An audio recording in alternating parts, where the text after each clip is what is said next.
Shalom Aleichem, Hebenu Shalom Aleichem, Hebenu Shalom, Shalom, Shalom Aleichem. Nous vous annonçons l'amour.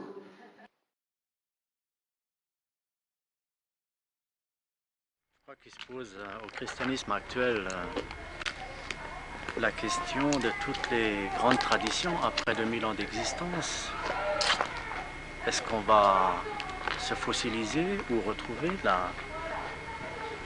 l'étincelle première, le message du Christ au départ, la grande source de la tradition de ses disciples? C'est la question fondamentale, et si nous n'arrivons pas à une solution, on va tous mourir ensemble, dans l'abstraction, la rationalisation et les fausses questions. Je disais, le tronc commun, c'est tout de même, pour toutes les confessions chrétiennes, c'est le premier millénaire. Et toute cette grande tradition des premiers disciples, et de ces grands maîtres spirituels qu'on appelle les pères de l'Église, les pères hésychastes, les pères du désert, ces siècles qui nous sont communs à toutes les confessions, protestantes, catholiques, orthodoxes. Et c'est cette grande sève de la tradition mystique expérimentale, où le verbe est mis à l'œuvre, où l'homme trouve vraiment et retrouve sa source pour une transformation profonde de son être. Il retrouve là un chemin très concret. Et si nous retrouvons ce tronc commun, là, l'unité est possible. Pour nous, c'est cela le véritable œcuménisme, c'est de retrouver ce qui nous est commun, cette tradition expérimentale qui fait de nous des frères en Christ. La source, c'est ce qui ne se voit pas, ce qui ne se voit jamais. C'est ce qui est le plus intérieur. On voit toujours le jaillissement des eaux vives. Mais la source, c'est ce qui est le plus profond. Et dans l'homme, il y a une source, il y a une étincelle, ce qui est le plus caché au fond de lui-même. Et qui est en nous comme un cri, une sorte de nostalgie. L'homme aspire à quelque chose d'inconnu et c'est ce qui le fait courir partout.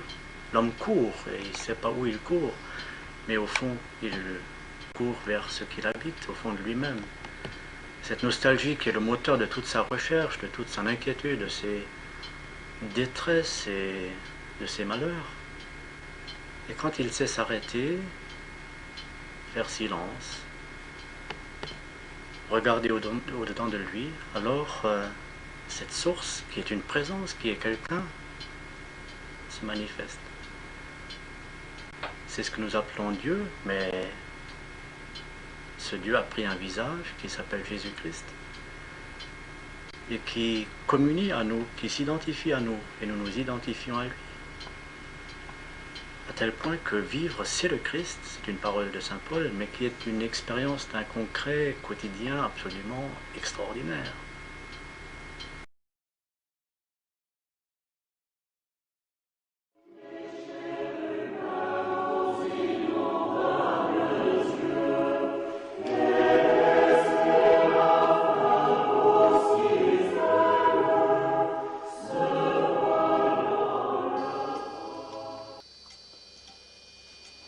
Béthanie est née dans la foulée de mai 68,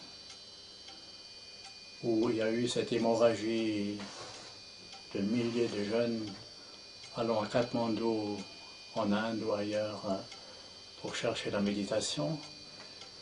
Et nous voulions dire à tous ces jeunes, et à bien d'autres, que nous avons une grande tradition de la méditation, qui est bien ancrée et depuis les origines bibliques, la tradition des pères du désert et tout ce qu'on appelle l'hésychasme, la tradition du silence, la voie du silence, de l'intériorité.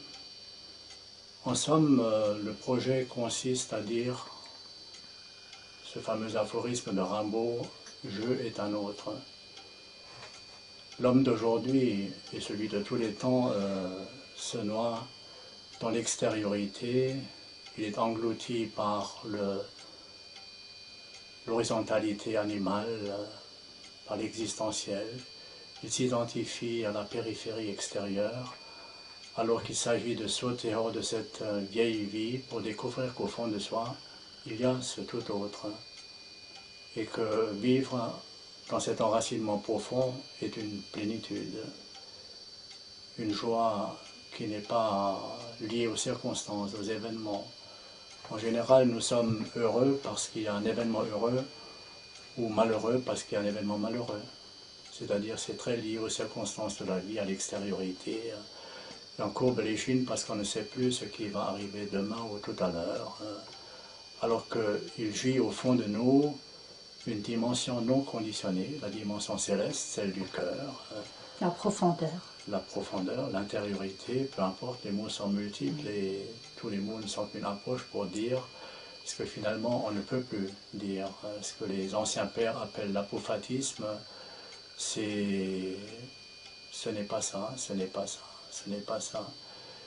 Et on découvre que ce silence dont on parle est finalement une grande majuscule, c'est une présence qui échappe à toute formulation et qui nous invite à l'expérience, donc qui propose par cette expérience à l'homme un chemin. Et quand on dit chemin, on dit étape de croissance, de découverte, qui fait que l'ordinaire peut devenir extraordinaire.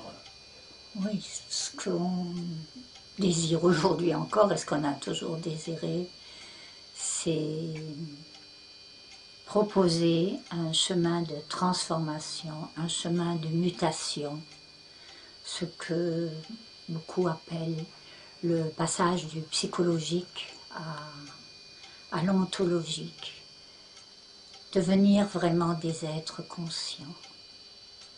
Parce que la crise qui traverse le monde, qui traverse depuis toujours, mais cette crise aujourd'hui qui est quand même profonde, c'est vraiment c'est pas du tout une crise économique, absolument pas. C'est vraiment une crise des consciences. Et là, la méditation joue un grand rôle. Alors, peut-être dire un petit peu ce que c'est que la méditation.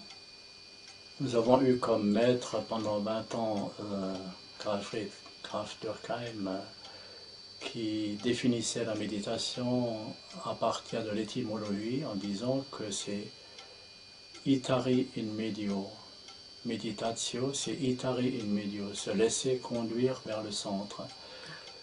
Ce centre, c'est précisément ce qu'on appelle dans toutes les traditions le cœur, la grotte intérieure, la profondeur de l'homme, là où précisément l'au-delà est vraiment au fond de nous-mêmes et non pas derrière un massif d'astres, comme disait Nietzsche, en se moquant d'un Dieu qui serait un vertébré gazeux, mais une réalité présente qui fait que, à partir de cet enracinement en ce centre, qui est la grande proposition de la méditation, à partir de cet enracinement, toute extériorité trouve son intériorité. Le plan existentiel auquel on s'identifie constamment est littéralement transfiguré. Et donc on découvre peu à peu le réel avec majuscule dans la réalité ambiante de tous les jours. Le regard devient transparent. C'est le grand projet de la méditation, c'est de changer notre regard dans lequel s'exerce notre liberté. Le regard, c'est vraiment le lieu de notre liberté. On peut dire que, comme les ivrognes, la bouteille est encore à moitié remplie ou à moitié vide. Selon les cas, le regard est pessimiste ou optimiste, mais c'est le tout de notre liberté et ça change notre quotidien. Et vraiment, le quotidien devient alors le lieu où ça se passe, où le chemin s'exerce à chaque instant. Oui, on peut dire avec d'autres mots aussi. C'est une thérapie profonde, parce que l'homme est touché dans tout son être. Lorsqu'il médite, il est touché corps, âme, esprit. Cet homme que Dieu a créé. Oui, autrement dit, on met en route par ce chemin une anthropologie. Voilà. Quand on dit que l'homme est corps, âme, esprit, ça mériterait le plus long développement. Peut-être qu'un jour on aura l'occasion d'en parler. Mais l'homme, par son corps et son âme, est d'abord un animal. Il a, comme tout animal, ces dimensions horizontales, comme je l'ai appelé tout à l'heure, du quotidien phénoménal qui va de la naissance à la mort. Et ce qui fait qu'un homme soit un homme, ce qui caractérise l'homme, c'est son esprit, cette dimension au-delà de l'espace et du temps, et où il n'est conditionné par rien du tout. Le malheur de l'homme, quand on regarde un peu ce qu'on appelle aujourd'hui le stress, c'est qu'il se laisse avoir.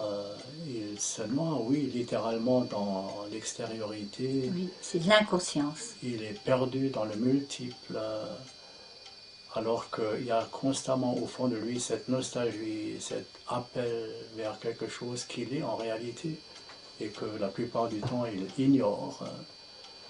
Il ignore, et la société d'aujourd'hui a perdu les références, les repères pour lui proposer quelque chose d'autre que ce qui lui fait casser le nez. Pour nous, la méditation, c'est pas un temps fort, et puis basta, qu'on ajoute à tout le reste. C'est un temps fort qui nous invite à ce que tous les temps deviennent forts. Il n'y a pas de raison qu'il y ait des temps forts et des temps faibles. Il faut aller à la conquête du temps qui contient précisément l'éternité. Quand je parle de la dimension non conditionnée au fond de nous, c'est la dimension d'éternité qui illumine le temps, le plan existentiel extérieur. Ce qui fait que le moment de la méditation est un apprentissage pour que on induise une attitude méditative à travers tout le quotidien. Je peux tout faire, n'importe quoi, dans une attitude méditative, dans un recueillement extrême, ou au contraire, happé par le dehors, et me noyer dans le multiple. C'est ça, la grande rupture de l'homme avec lui-même et avec Dieu, c'est de se noyer dans le multiple, alors qu'il est un. Comme Dieu est un, il est à son image. Et la grande sagesse de l'homme, quand il la découvre, c'est de découvrir l'unité à travers le multiple.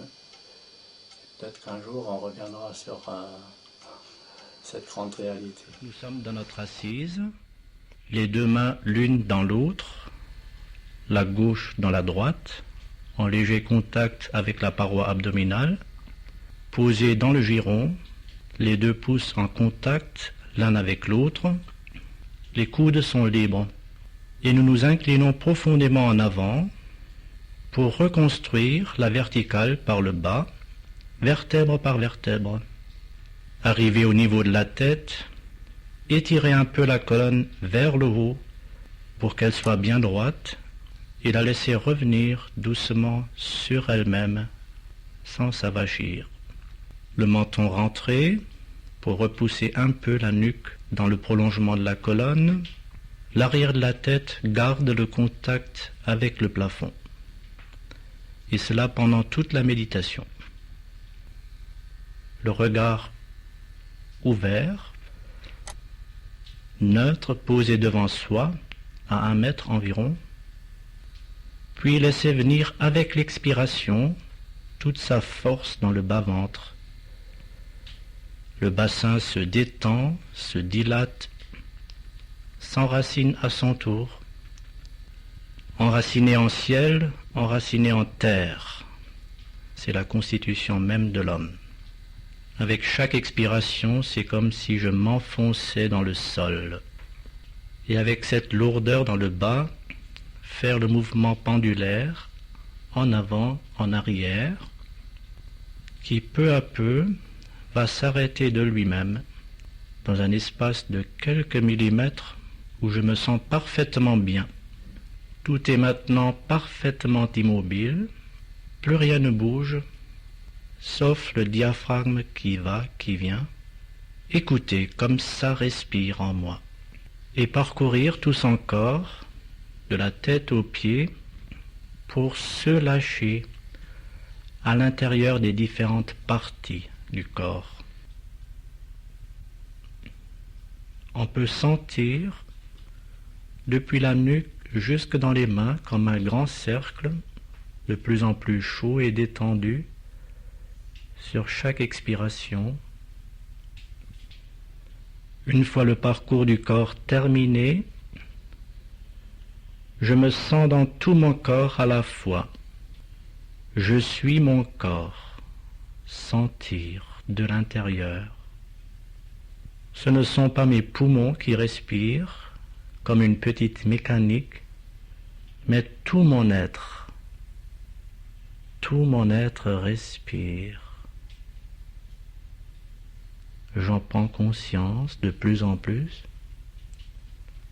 C'est comme s'il y avait dans mon centre le plus profond un soleil. Sur l'inspiration, il envoie ses rayons dans l'immensité de l'univers. Et je suis aussi grand, aussi immense que l'univers.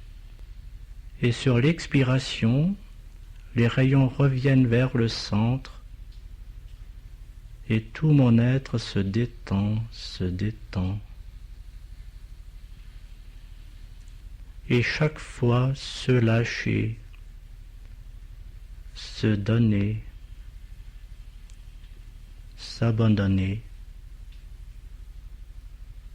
Et de nouveau sur l'inspiration, renaître et se recevoir.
Bonjour Père Jean-Yves, tu viens régulièrement au Centre Béthanie pour des sessions d'enseignement très suivies.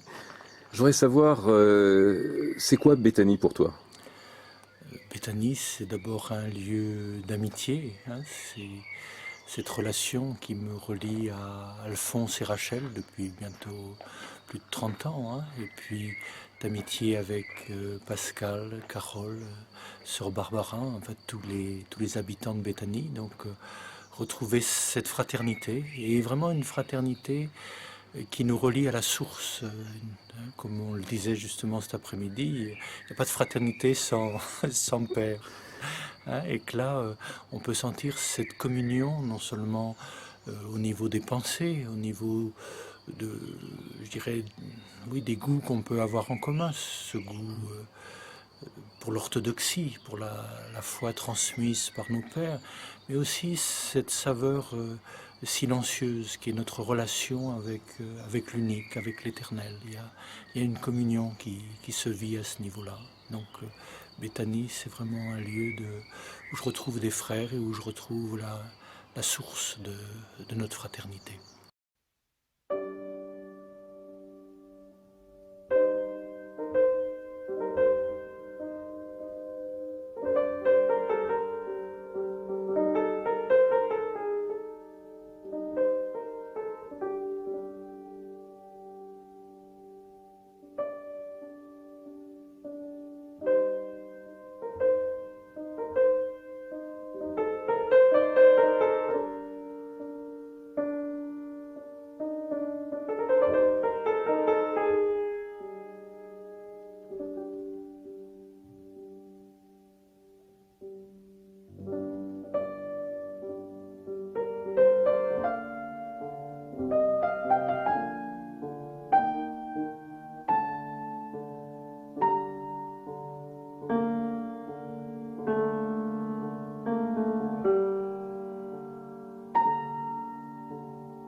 Alphonse und Rachel Göttmann gründeten, ermutigt von Dürkheim, Béthanie in den Vogesen als orthodoxes Zentrum für Meditation, Liturgie und Gebet. Ich kann mich immer noch darauf erinnern, als ich vor Dürkheim saß in seinem Zimmer und da fragte mich Herr Göttmann, was tun Sie während der Meditation? Du, ich war mit dir. Da warst du dabei? Ja. Ja. Und was tun Sie während der Meditation? Dann sagte ich, ich übe das Jesusgebet. Wenn ich in der Stille sitze, dann wie ein Mantra wiederhole ich das alte Jesusgebet. Das ist die große orthodoxe Tradition.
C'est tout simple.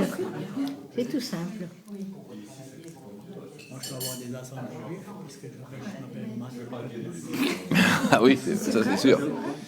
Gottman, l'homme de Dieu.